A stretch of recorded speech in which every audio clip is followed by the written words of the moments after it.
হাসরের ময়দানে আল্লাহ তাআলা এক গুনাহগার বান্দাকে জাহান্নামী বান্দাকে জান্নাতে দিবেন এই কারণে সে ঘুমের মধ্যে আল্লাহকে একবার নাম ধরে ডাকার কারণে।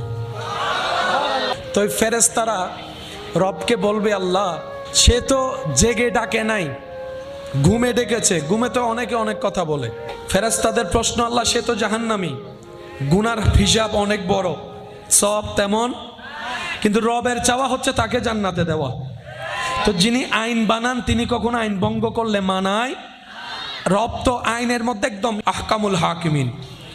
তো রব বলবে, ফেরেশতা জেগে ডাকুক আর ঘুমে ডাকুক আমাকেই তো ডাকছে, আমার বান্দা ঘুমের মধ্যে আমাকে ডেকেছে, এটা আমার পছন্দ হয়েছে, তার একবার ডাক আমি কবুল করেছি, সেটাকে এক পাল্লায় রাখ, সারা জীবনের গুনাহ আল্লাহ অন্য পাল্লায় রাখ।